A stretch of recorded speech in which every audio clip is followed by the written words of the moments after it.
Hello and welcome everyone. Good morning to class 9th. आज हम first law of motion पढ़ेंगे। Law of motion, 3 laws of motion है, Newton ने दिए थे। मोशन के 3 लॉ है, तो उसका फर्स्ट लॉ आज देखेंगे जो कि इनर्शिया पे बेस्ड है। गैलीलियो गैलीली ने, एक साइंटिस्ट थे वो, तो उन्होंने कुछ एक्सपेरिमेंट किए थे, तो उनके एक्सपेरिमेंट पे बेस्ड उन्होंने ये लॉज दिए थे तीनों। ठीक है, तो यहाँ पे देख लेते हैं क्या गैलीलियो ने एक्सपेरिमेंट किया। गैलीलियो ने एक इंक्लाइंड प्लेन पर एक्सपेरिमेंट किया। देखो, ये इंक्लाइंड प्लेन देखा जा सकता है। इंक्लाइंड इसलिए बोलते हैं किसी प्लेन को जो झुका हुआ रहता है हॉरिजॉन्टल पर। इस तरह से जो भी झुका हुआ प्लेन है, समतल है, तो उसको इंक्लाइंड प्लेन बोलते हैं। ठीक है, ढलान वाला प्लेन। तो गैलीलियो ने क्या एक्सपेरिमेंट किया? गैलीलियो ने बोला कि किसी इंक्लाइंड प्लेन के ऊपर जब किसी मार्बल की बॉल को रोल करवाते हैं तो उसकी स्पीड धीरे धीरे बढ़ती है। ठीक है, आगे बढ़ेंगे पढ़ेंगे। और उन्होंने एक्चुअल में क्या निकाला आखिरी पॉइंट के, किसी भी ऑब्जेक्ट जो कि कांस्टेंट स्पीड से मूव कर रही है, तो उसके ऊपर अगर कोई भी अनबैलेंस या बाहर से कोई फोर्स नहीं लगाएंगे तो वो कांस्टेंट स्पीड से मूव करती रहेगी। उन्होंने अपने एक्सपेरिमेंट से ये पता लगाएगा कि किसी भी ऑब्जेक्ट को अगर ऊपर से फोर्स नहीं लगाया जाए तो वो कांस्टेंट स्पीड से मूव करेगी। तो उन्होंने यहाँ से मार्बल की कुछ बॉल को रोल करवाया, तो उन्होंने देखा कि जब यहाँ से जैसे जैसे इसके ऊपर से बॉल रोल करेगी तो उसकी स्पीड ग्रेविटी के अनबैलेंस फोर्स के कारण बढ़ जाएगी। और जब सामने एक और दूसरा इंक्लाइन प्लेन रखा जाए तो उसके ऊपर जब नीचे से किसी बॉल को ऊपर की तरफ जाना होता है तो ग्रेविटी के पुल के कारण उसकी स्पीड डिक्रीज हो जाएगी। ठीक है, तो उन्होंने जो भी बोला था वो देखते हैं।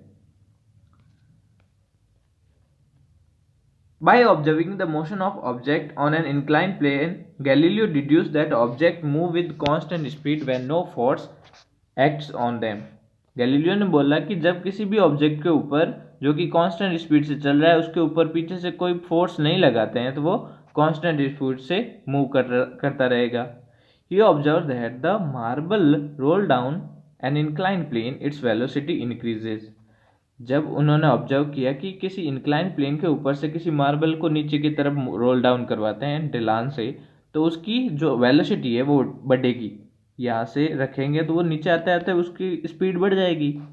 ढलान के ऊपर तो आपने खुद ने भी ऑब्जर्व किया होगा कि ऊपर से नीचे तक आते आते खूब स्पीड हो जाती है, बढ़ जाती है। वो किस वजह से होती है? ग्रेविटी के कारण, ग्रेविटी के अनबैलेंस फोर्स के कारण। In the next chapter, you will learn that the marble falls under an unbalanced force of gravity as it rolls down and attains a definite velocity by the time it reaches the bottom. तो ये इसका fact क्या है जो next chapter में हम पढ़ेंगे कि ग्रेविटी के अनबैलेंस फोर्स के कारण वो बॉटम तक आते आते एक डेफिनेट वेलोसिटी को पकड़ लेती हैं, काफ़ी वेलोसिटी उसके अंदर आ जाती हैं। एक्चुअल वर्क हुआ यहाँ पे ग्रेविटी के फोर्स का। Its velocity decreases when it climbs up as shown in figure 9.5b. और जब ये सामने पड़े किसी इंक्लाइंड सरफेस, जो कि हमने अभी देखा था कि सामने ऐसा एक और प्लेन है, तो उसके ऊपर जितनी हाइट तक वो इधर से रिलीज हुई है वहां तक पहुंचते पहुंचते वो उसकी वेलोसिटी डिक्रीज हो जाएगी। ठीक है, रेस्टिंग एन आइडियल फ्रिक्शनलेस।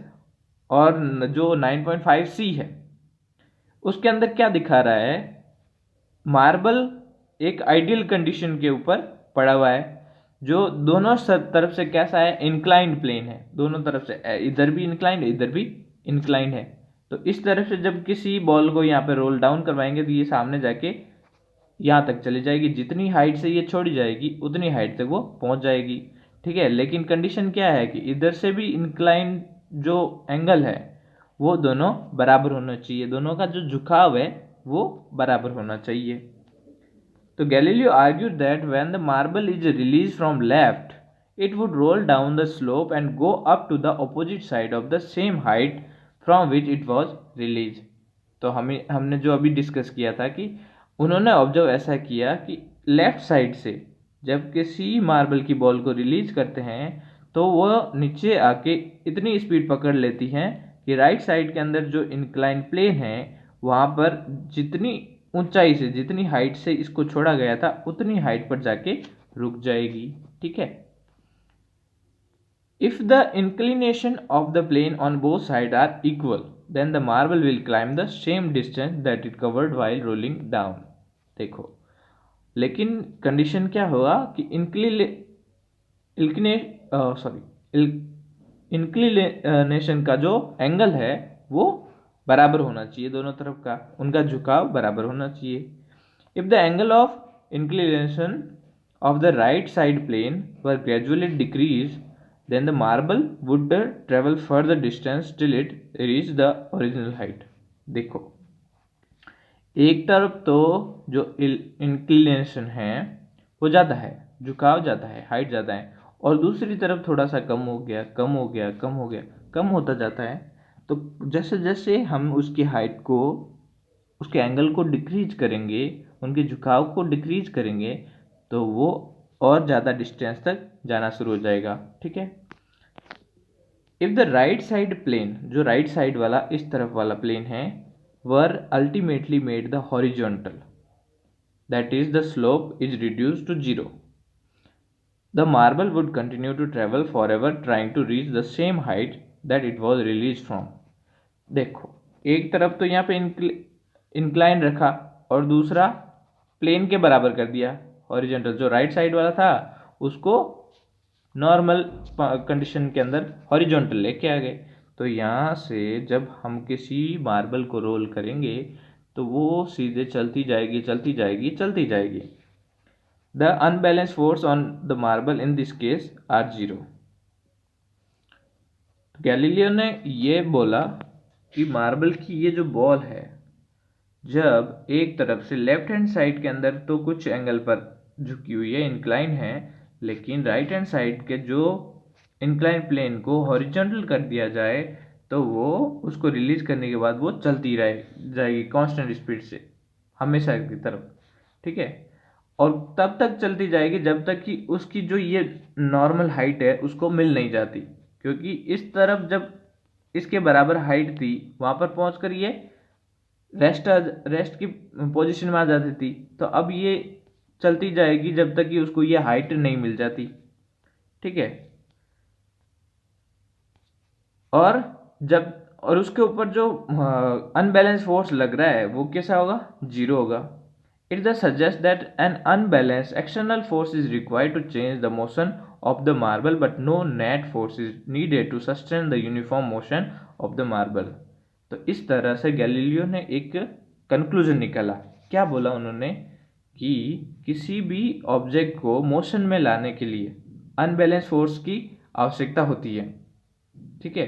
या फिर मोशन को चेंज करने के लिए, जैसे कि वो चल रही है तो उसकी स्पीड को या तो कम करो या फिर उसको और तेज करो। तो उसको स्पीड में चेंज करने के लिए, मोशन को चेंज करने के लिए तो फोर्स की जरूरत होती है, लेकिन मोशन के अंदर रखने के लिए कि वह जा रही है, जा रही है, जा रही है, तो उसमें किसी फोर्स की जरूरत नहीं होती है। In practical situation it is difficult to achieve a 0 unbalance force. लेकिन प्रैक्टिकल सिचुएशन के अंदर ऐसा संभव नहीं है कि कोई भी ऑब्जेक्ट मूव करना स्टार्ट करी और वो जा रही है और जाती रहेगी हमेशा की तरह, वो कहीं ना कहीं जाके रुक जाएगी। ऐसा क्यों रुकेगी? इसकी वजह है इस सरफेस के अंदर मौजूद फ्रिक्शनल फोर्स, जो कि एक अनबैलेंस फोर्स का वर्क करता है। ठीक है। प्रैक्टिकल सिचुएशन के अंदर ये संभव नहीं है। This is because of the presence of frictional force acting opposite to the direction of motion. तो जो मोशन के अपोजिट डायरेक्शन में एक्ट कर रहा है फ्रिक्शनल फोर्स, उसकी वजह से हम 0 अनबैलेंस फोर्स नहीं प्राप्त कर सकते। थोड़ी देर बाद में उस मार्बल की बॉल को रुकना ही पड़ेगा। Thus, in practice, the marble stop after traveling some distance. The effect of the frictional force may be minimized by using a smooth marble and smooth plane and providing a lubricant on the top of the planes। हाँ, ऐसा हो सकता है कि जो friction का effect है उस मोशन के ऊपर, उसको कम किया जा सकता है। कैसे कम किया जा सकता है? जो सरफेस है उसको स्मूथ बना दिया जाए एकदम, है ना, उसको उसके ऊपर लुब्रिकेंट वगैरह डाल के, पाउडर वगैरह डाल के, ठीक है, तो उस मार्बल को फ्रिक्शन लेस बनाया जा सकता है, लेकिन जीरो फ्रिक्शन नहीं कर सकते हैं, ठीक है, आखिर में उसको रुकना ही पड़ेगा। Newton further studied Galileo's idea on force and motion and presented three fundamental laws that govern the motion of object. तो न्यूटन जो उसके बाद साइंटिस्ट हुए, न्यूटन ने इन तीनों लॉ को पढ़ा गैलीलियो के, और उन्होंने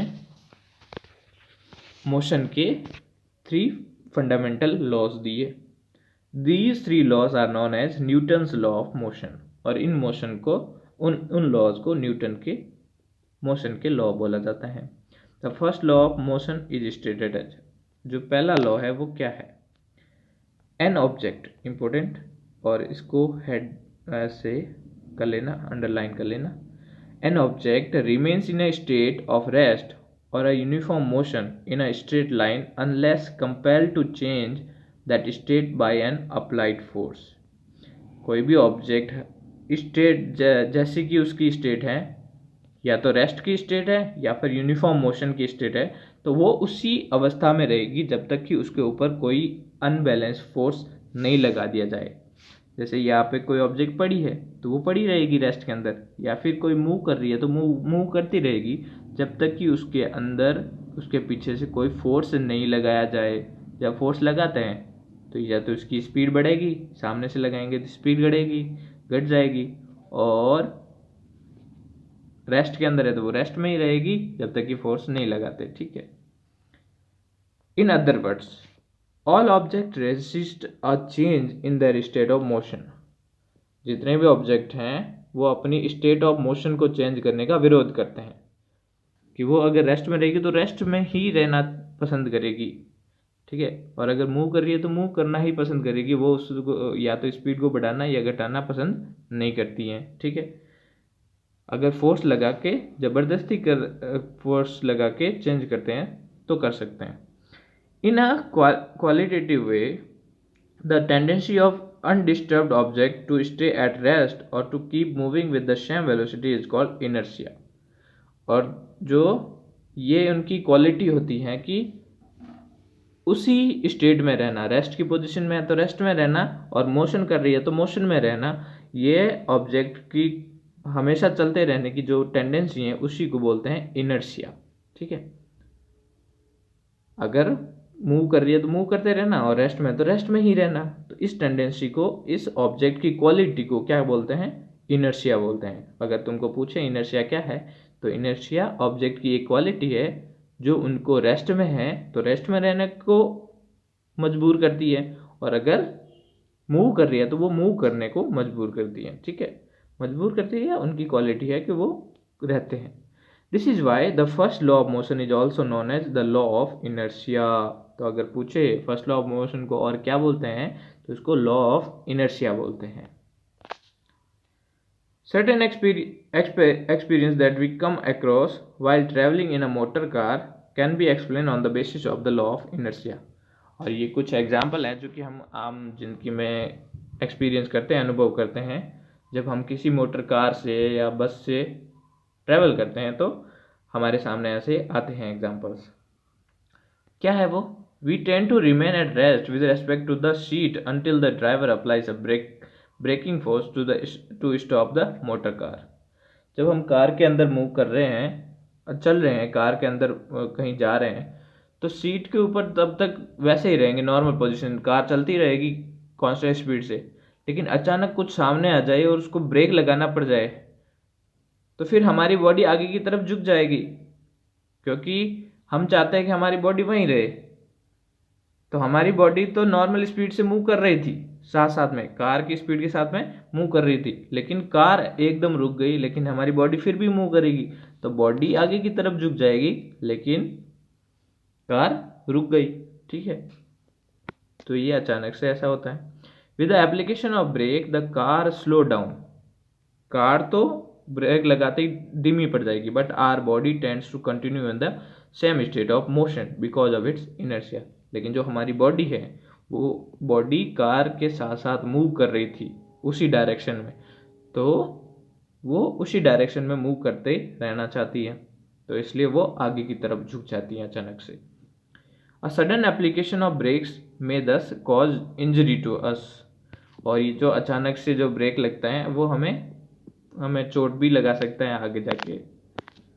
bye impact of collision with the panels in front, जो भी सामने कुछ लगा रखा है कार के सामने जो कुछ भी है, तो उससे टकरा सकते हैं, तो चोट वोट लग सकती है। तो safety belts are worn to prevent such accident.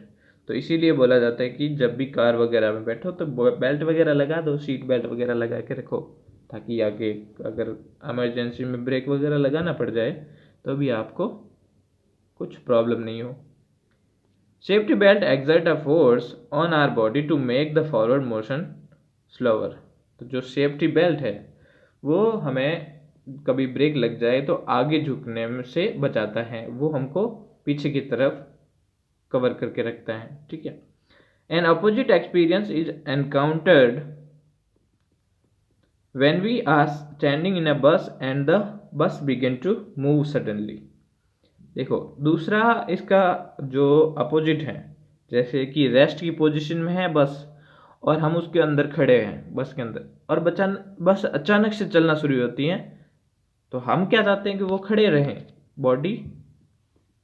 Body चाहती है कि वो उसी पोजीशन में खड़ी रहे, लेकिन जब वो बस तो मूव करना शुरू होगी, बॉडी मूव करना स्टार्ट नहीं हुई, तो वो पीछे की तरफ झुक जाएगी, ठीक है। Now we tend to fall backward, तो हम गिर भी सकते हैं पीछे की तरफ। This is because the sudden start of the bus bring motion to the bus as well as to our feet in contact with the floor of the bus, but the rest of our body oppose this motion because of its inertia. तो क्या हुआ, ये जो पीछे गिरना हुआ वो इस वजह से है कि जो बस तो है अचानक से मोशन में आ गई है, वो चलना तो शुरू हो गई है, और हमारे जो पैर है वो बॉडी बस के कांटेक्ट में होने के कारण उसके साथ साथ चलना शुरू हो गए, लेकिन ऊपर की जो बॉडी है पैरों के ऊपर की वो अभी उसी रेस्ट की पोजीशन में है, तो इस वजह से वो पीछे की तरफ गिर जाती है, ठीक है। और ये होता है इनर्शिया की वजह से। इनर्शिया क्या बताता है कि अगर कोई बॉडी या कोई भी ऑब्जेक्ट है तो वो मोशन में रेस्ट में है तो वो रेस्ट में ही रहेगा, और जब आगे की तरफ मूव कर रहा है नॉर्मल यूनिफॉर्म स्पीड से तो वो यूनिफॉर्म स्पीड में ही मूव करना पसंद करता है, ठीक है। When a motor car makes a sharp turn at a high speed we tend to get throw to one side. जब हाई स्पीड के अंदर कोई भी मोटर कार टर्न लेती है तो हम लेफ्ट की तरफ झुक जाते हैं, ठीक है, बाहर की तरफ भी गिर सकते हैं कभी कभार। This can again B explain on the basis of the law of inertia. ये भी लॉ ऑफ इनर्शिया है, क्योंकि हम लेफ्ट या राइट में इसलिए गिर जाते हैं क्योंकि हम सीधी एक ही स्पीड के अंदर मूव कर रहे हैं। अब उसकी जो डायरेक्शन है कार की वो चेंज हो गई, लेकिन हमारी जो डायरेक्शन है वो चेंज नहीं हुई। We tend to continue in our straight line motion. तो जो मोशन है हमारा वो स्ट्रेट लाइन में ही रहना पसंद करता है, कि हम स्ट्रेट लाइन में मूव कर रहे थे, अचानक से जो कार की डायरेक्शन चेंज हुई उसके साथ हमारी बॉडी की डायरेक्शन चेंज नहीं हुई, तो हम एक तरफ झुक जाएंगे। When an unbalanced force is applied by the engine to change the direction of motion of the motor car we slip to one side of the seat due to the inertia of our body. तो ये जो हुआ कि engine के force के वजह से तो कार वगैरह अपनी डायरेक्शन चेंज कर पाई, लेकिन हमारी बॉडी नहीं कर पाई, तो इस वजह से हम झुक जाते हैं एक साइड में। The fact that a body will remain at rest unless acted upon bye N unbalanced force can be illustrated through the following activities. तो कुछ एक्टिविटीज हैं जो ये दिखाती है कि अगर कोई ऑब्जेक्ट है तो रेस्ट में ही रहेगी जब तक कि उसके ऊपर अनबैलेंस फोर्स नहीं लगाया जाए। जैसे यहाँ पे कैरम बोर्ड खेलते हैं तो सारी जो पाइल्स हैं कॉइन्स हैं उनको एक जगह इकट्ठा कर लो, फिर जो स्ट्राइकर है उससे मारते हैं अपन फुल स्पीड से, तो नीचे वाला कॉइन है वो तो निकल जाएगा और बाकी सारे कॉइन वैसे ही इसके ऊपर गिर जाएंगे। तो ऐसा इसलिए होता है कि नीचे वाले के ऊपर तो फोर्स लग रहा है और इस वजह से वो मोशन में आ जाता है, लेकिन ऊपर वाले रेस्ट की पोजीशन में ही रहना पसंद करते हैं, तो उनके ऊपर फोर्स नहीं लगता, तो वो उसी जगह रहेंगे। तो ये लॉ ऑफ इनर्शिया को दिखाता है। इसके अलावा ये एक और एक्सपेरिमेंट है। एक जो ठप्पा है, स्टिप कार्ड, तो उसके ऊपर कॉइन रख लेते हैं, जिसको ग्लास के ऊपर रखा हुआ है, 5 रुपीज़ कॉइन। तो जब इसको स्टिप को तेजी से मारते हैं तो ये तो बाहर की तरफ निकल जाता है, लेकिन सिक्का उसी जगह रहना पसंद करेगा। वो ऑब्जेक्ट मूव करना शुरू नहीं हुआ इनर्शिया की वजह से, तो इस वजह से ये इसी के अंदर गिर जाता है। ठीक है। Observe that a groove is provided in a saucer for placing the teacup. It prevents the cup from toppling over in a case of sudden jerks. फिर inertia and mass. Next part में देखेंगे इसको। Thank you all.